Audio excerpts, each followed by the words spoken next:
it's Kirsten again, the Children's Library Lady. So I'm sure some of you are thinking, oh, I just don't have time to do that. When am I going to fill in all of the books that I have? Well, you don't have to fill them in all at once. Make it a 2-minute habit. Add one book at a time, or if you've got 10 minutes, add 5 books. If you're procrastinating and you're sat in front of the TV, you know, just sit and add books. Now, I'm going to show you my document in a minute, the database that I use, which obviously has a lot of books in, but it also has a lot of empty spaces in. And to make you feel better, I also wanted to show you all the book lists that I have collected over the years that I have not added to the database. So I have a Google Drive that all the documents from the previous schools that I worked in, I just put them straight into that Google Drive. And so today I typed in book lists and I have folders and I have all sorts of documents in here, some of which I know I made, some of which I've downloaded from other places. And some of these books will be in the database, but I'm sure there are books that are not in the database. So at some point I have to go through this and start adding it. So don't feel bad, it's all part of a process, and as you start adding more books, then it will become more useful for you in whatever role you play in your school. So now I've shown you all the book lists I have to go through, I'm going to show you my database. And the reason I'm showing you this is to just show you some different options of what you could do to your database. Not in terms of the information I have added, but in terms of the different types of boxes that you can use and some of the ways that you can edit and move things around. So this is my database, and you'll see it's kind of similar. I've got the name of the book, and then I've got the cover. I have a description of the book that I use on the website. I have the lists and topics for the books. I then have whether it's a draft. So for example here, this means that I need to write a topic for that. I need to write a description for that book. The pound sign means whether I own the book or not. ARC is for an advanced reading copy. So if a publisher has given me access to the book. Instagram is just whether I have actually written a comment and written questions for the book for Instagram.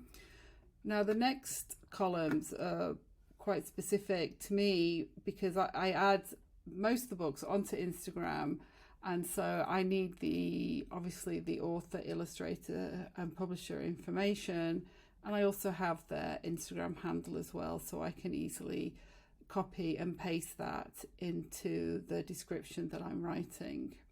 And I also have a link at the end, and this is just a link for me to the TPT teaching product of that book. So I just wanted to show you a few things up here. First of all, you can change the height of each row. So we've got medium, tall, extra tall. So I change that depending on what I'm working on. You can also sort. So at the moment I've got it sorted by name, but you can also sort by all the different columns that you have. And I use filter all the time because I have so many books in this list. And so for example, I can search by name, and then you've got different options here of how your results will appear. I often just use contain. So for example, if I wanted to look for the bad seed, I can start typing in bad, and you can see Airtable quickly changes depending on what I'm typing in. And then, I can see that the bad seed is here. I don't have to type in the full title. And so then you can also filter by all these different options depending on the type of column that you've put in. Then you will get different types of filters, and it's very useful, and you can use more than one at a time depending on what I'm doing. I find this really useful and probably use it every day. Now, another useful tool is the group, to group your information.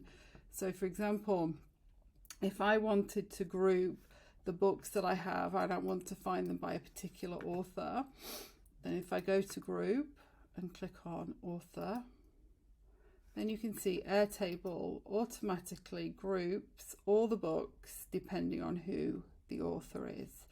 So I can see very quickly if I've got books by a particular author.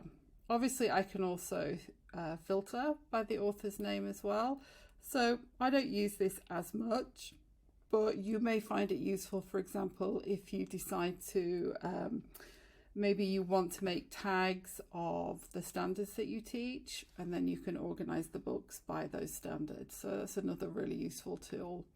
And you can also add different tabs along the top. Now, I use all of these for parts of my work and don't relate to books at all. But there's a lot to play with, and there are actually loads of videos online about how to use Airtable. That's how I learned. But if you have any questions, write them in the comments and I will try and answer them for you. So I hope you find this useful and you enjoy using your There's a Book for That database.